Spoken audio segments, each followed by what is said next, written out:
Wow, I can't read today. I have a reading show, but I can't read.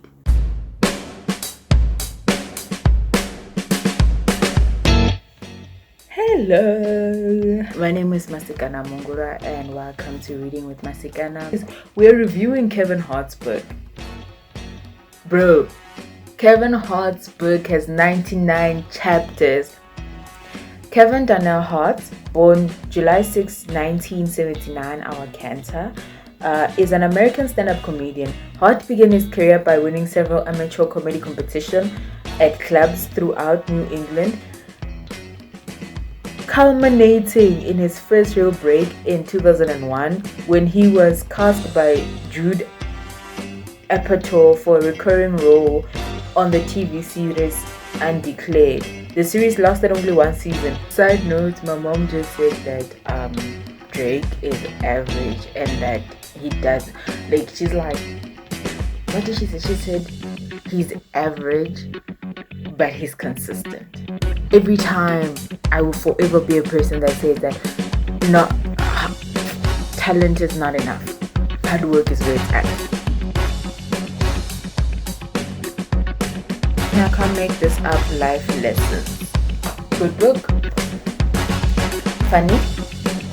Actually has lessons. It has 99 chapters worth of lessons. And I can almost see him typing this book. He typed this whole book. There is no way he got it right. I don't know if you watched my last video. I was complaining about another comedian's book, about how he didn't connect. Well, let me tell you something about this book. Not only did we connect, we were like Siamese twins because of that. Kevin Hart's book was funny, it was concise, it was original. I'm content. I've gotten everything that I wanted from a Kevin Hart book. Okay, when you start this book, he says that there's, you know when someone tells you something crazy and you're like, huh? Right? And then there's the what, and then okay. There's the what as in like, what did you just say? Not, I didn't hear you, but I just want to process what you said. And then there's, huh? Like, huh? I didn't get it, but the fact that you went through it, I take it as it is. And then okay, the okay is one of mine short circuit. But it's like, you know when crazy has happened and then it's too much crazy and you don't want to process it a little bit more. Kevin's father and mother completely opposite. Like Kevin's father, he was the have fun, never be responsible, never be around, no discipline.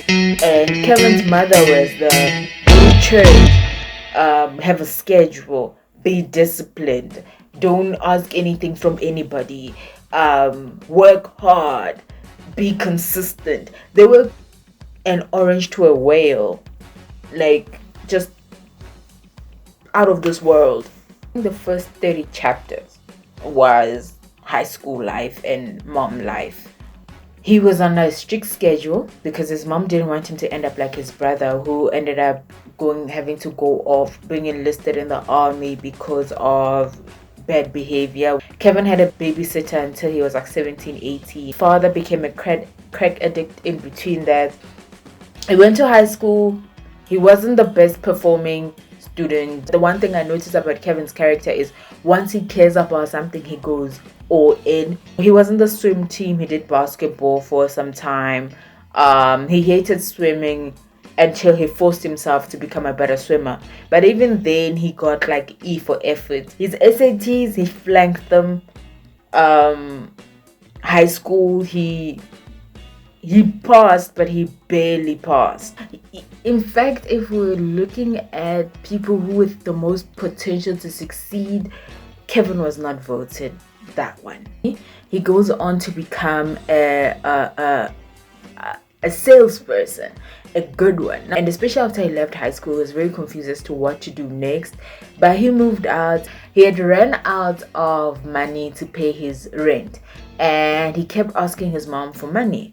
And his mom was like, look into that Bible that I gave you. Now, Kevin had not read that Bible. And so every time he'd go to his mom would be like, have you read the Bible? And he would say yes. And he's like, and she would be like, go back and read that Bible that I gave you. So the rent is getting closer and closer and closer, and he keeps saying, Mom, I read the Bible. And the mom was like, okay, but go back and read the Bible. So it turns out Kevin's mom had put checks of his rent for the next 12 months inside that Bible. So when he finally opened it, his rent money came out of it. And then from there, that's when he actually started reading the Bible.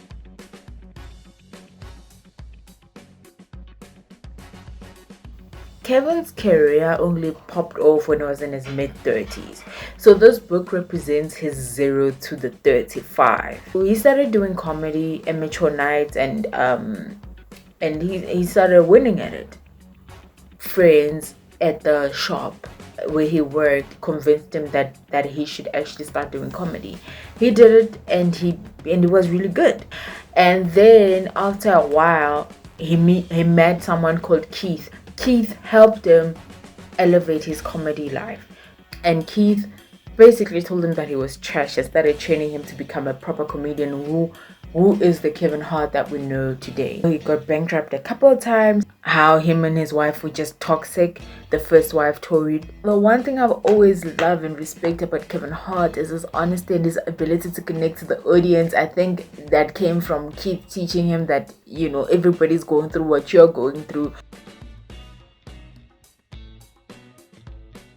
Kevin Hart taught me more about the true version of what Hollywood actually is than if I'd gone myself and made those mistakes. So this book is the book that you need if you want to be in entertainment. He spent 12 to 15 years just trying to be a comedian.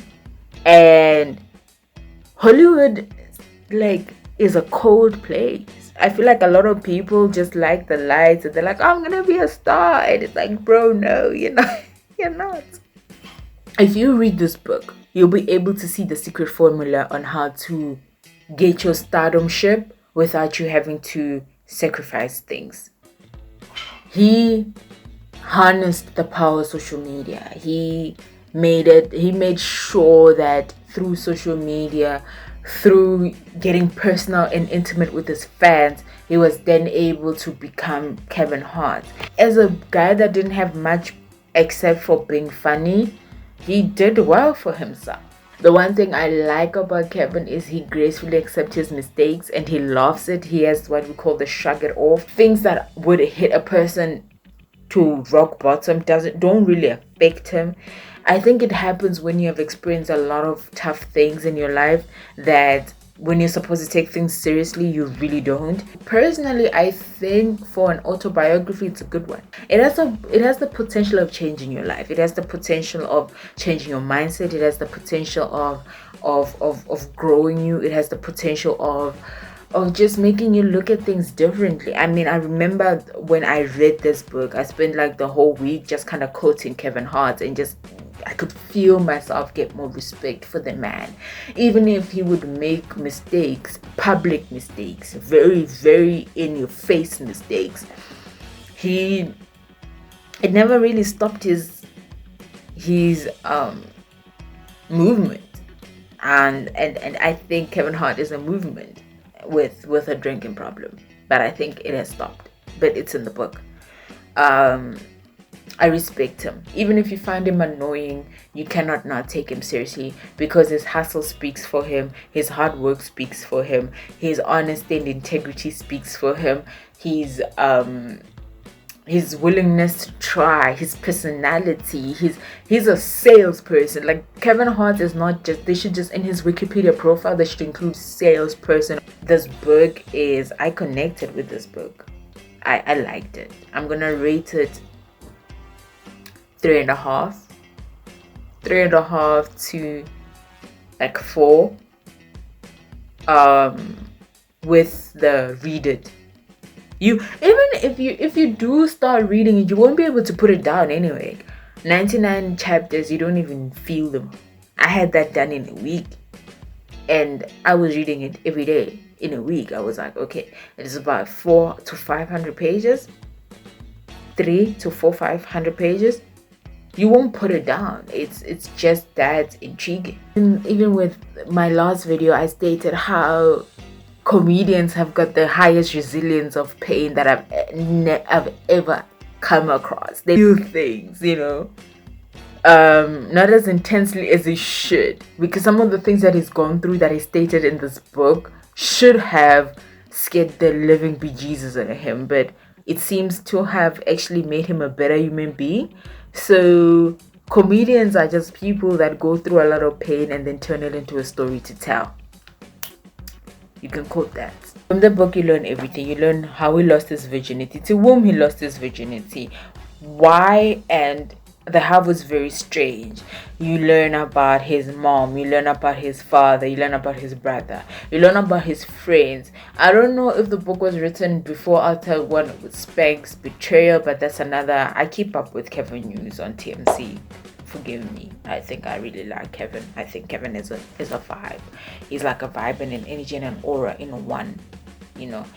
How he got his first car, how he got in his first, second, third, maybe fourth car accident, life on tour, how he got his fan base together, how he got the people that work with him to work with him the way they work with him, how he met Jay-Z, how Beyonce came through. Like, listen, Kevin. And the thing is, for him, in parts for Kevin, it all started with a decision, which I think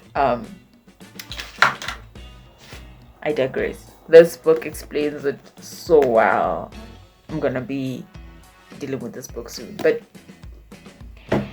it starts with he made a decision when he was just before he went to Def Jam the first time.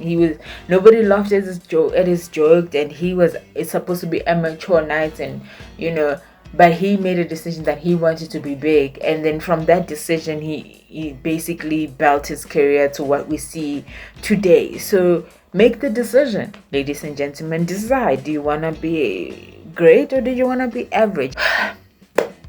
My name is Masikana Mungulwa. If you liked my review, please like and subscribe.